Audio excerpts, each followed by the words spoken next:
सवालों का सिलसिला शुरू करते हैं। नरेश जी का सवाल लेते हैं और इन्होंने अहमदाबाद से सवाल पूछा है। 25 शेयर हैं इनके पास बीएसई लिमिटेड के और 2500 के भाव पे इन्होंने खरीदारी की हुई है। फिलहाल नुकसान में है। बीएसई का शेयर देखिए आज 3.25% टूटता हुआ, लेकिन लॉन्ग टर्म इन्वेस्टर हैं। कुणाल, लॉन्ग टर्म के लिहाज से बीएसई लिमिटेड कैसा लगता है? बाइंग इनकी ऊपरी स्तरों की है 2500 की। वेल 2500 के अराउंड की उनकी बाइंग है। फिलहाल स्टॉक 2040 के अराउंड ट्रेड हो रहा है और जो सपोर्ट था 2090 का इंटरमीडिएट बॉटम जो स्टॉक ने बनाया था उसके नीचे स्टॉक ट्रेड हो रहा है। इतना ही नहीं, 200 डेज मूविंग एवरेज के नीचे भी स्टॉक ट्रेड हो रहा है। तो लाइकली चांसेस है यहाँ से फर्दर गिरावट में स्टॉक हमें कहीं ना कहीं 1920 तक के लेवल दिखा सकता है ना। उनका जो नजरिया है वो लॉन्ग टर्म का है, तो मैं कहूंगा यहाँ पे घबराने वाली बात नहीं है।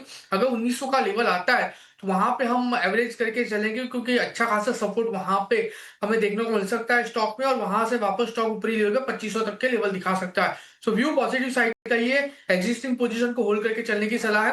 अगर 1900 आता है तो वहां पे हम नई पोजीशन एज ए एवरेज करके चलेंगे। चलिए, तो एक विशेष रणनीति आपको मिलती हुई बीएसई लिमिटेड पे। मदन जी का सवाल लेते हैं। दिल्ली से इन्होंने सवाल पूछा है और इन्होंने आइनॉक्स इंडिया में खरीदारी की हुई है। आईपीओ के भाव से इनकी होल्डिंग है और 660 का लेवल जो इन्होंने बताया है, और आगे 5 साल और रुकना चाहते हैं आइनॉक्स इंडिया में। क्या 5 साल देना आइनॉक्स इंडिया में बेहतर रहेगा 660 की बाइंग के हिसाब से? हमें बताइए राज, क्या राय बन रही है आपकी? डेफिनेटली अगर हम आइनॉक्स विंड का देखेंगे तो जो स्ट्रक्चर है वो काफी अच्छा है। बहुत टाइम से वो कंसोलिडेट हो भी रहा था।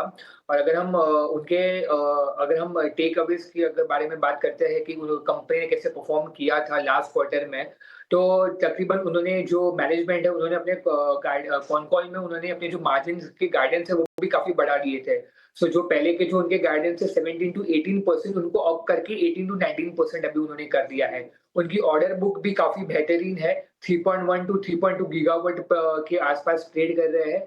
और ब्रॉडली वो जो उनका जो मिक्स है, वो टर्नकी और इक्विपमेंट सप्लाई के वहाँ पे है, तो उनकी जो वर्किंग कैपिटल का जो रिक्वायरमेंट भी है, वो जैसा है जैसे वो बिज़नेस बढ़ते जा रहे हैं, वैसे वर्किंग कैपिटल के जो रिक्वायरमेंट है, वो भी बढ़ते जा रहे हैं, बट वो ईज़िली एब्ज़ॉर्ब होते जा रहा है।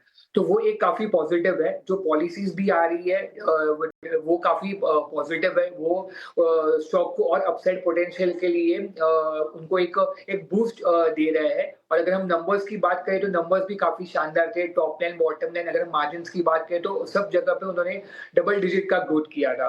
तो हमें लगता है कि अगर उनका व्यू 4 टू 5 इयर्स का है तो डेफिनिटली आइनॉक्स विंड पे वो फोकस कर सकते हैं। और अभी बाय ऑन डिप्स की स्ट्रेटेजी आइनॉक्स विंड पे वो ले सकते हैं। चलिए, तो ये है राय आपको मिलती हुई। अमीर सैयद जी का सवाल अगला लेते हैं।